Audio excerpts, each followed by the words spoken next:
प्रतिशत का भाग सेकंड देखेंगे तो इसमें एक टाइप के जो सवाल है उनका कलेक्शन करा गया है। तो पहला क्या है, ए की आय बी की आय से x% अधिक हो तो बी की आय में ए की आय की अपेक्षा कितनी प्रतिशत की कमी हो जाएगी। दूसरा क्या है, किसी वस्तु के मूल्य में हम x% की वृद्धि कर दें तो उसके उपयोग में कितनी प्रतिशत की कमी करें जिससे खर्च उतना ही रहे। और तीसरे प्रकार का क्वेश्चन है, किसी आयत की लंबाई में x% की वृद्धि कर दें तो उसकी चौड़ाई में हम कितने % की कमी करें कि उसका क्षेत्रफल अपरिवर्तित रहे। तो इन तीनों टाइप के जो सवाल हैं उनको शॉर्ट ट्रिक से हम निकाल सकते हैं। तो सूत्र क्या होगा हमारा, x/100 plus x multiply by 100।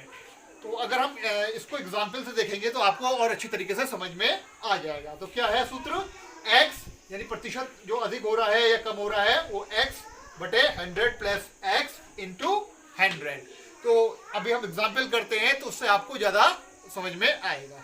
सवाल क्या है, चीनी का मूल्य 25% बढ़ जाता है तो ज्ञात करें कि कोई गृहिणी चीनी का प्रयोग कितना प्रतिशत कम कर दे कि उसके चीनी का मासिक बिल ना बढ़े। यानी कि कोई घर में चीनी का प्रयोग हो रहा है और चीनी के दाम अचानक बढ़ जाते हैं और महिला चाहती है कि उसके चीनी में जितना पैसा खर्च होता है उतना ही खर्च हो, तो वो क्या करती है, चीनी खाना कम कर देती है। तो कितना प्रतिशत चीनी खाना वो कम कर दे, तो सूत्र क्या लगेगा, वही x/100 plus x multiply by 100। तो कितना हो जाएगा, देखिए कितना परसेंट बढ़ रहा है, 25/100 प्लस 25 मल्टीप्लाई बाय 100। तो कितना हो गया ये 25, 125 मल्टीप्लाई बाय 100। एक बार, 5 बार, एक बार और ये 20 बराबर कितना आ गया, 20%। तो यानी उसको कितनी प्रतिशत कमी कर देनी पड़ेगी, 20% की कमी करनी पड़ेगी तो उसके चीनी का मासिक बिल नहीं बढ़ेगा।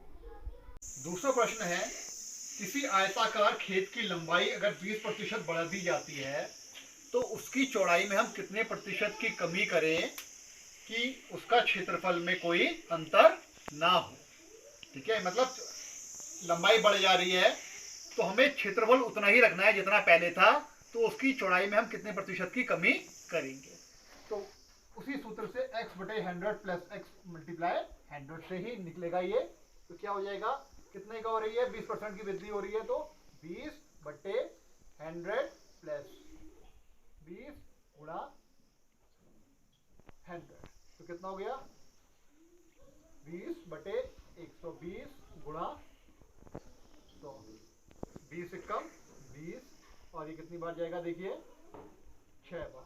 तो कितना आ गया ये 100/6 यानी कितना हो गया ये 50/3। 3 से 50 को हम डिवाइड कर देंगे, 3 1 जा 3, ये कितना हो गया 20, 3 6 जा 18, 2 आ गया तो कितना आ गया ये 16 सही 2/3। तो यानी हमें उसकी चौड़ाई में 16 से 2/3% की कमी करनी होगी जिससे कि उसका क्षेत्रफल जितना था उतना ही रहे।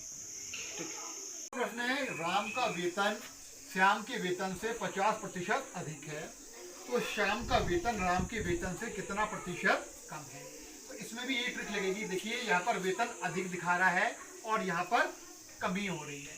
तो जब एक चीज अधिक दे रखी है और दूसरी कम हो रही है तो सूत्र वही लगेगा x/100 plus x multiply by 100।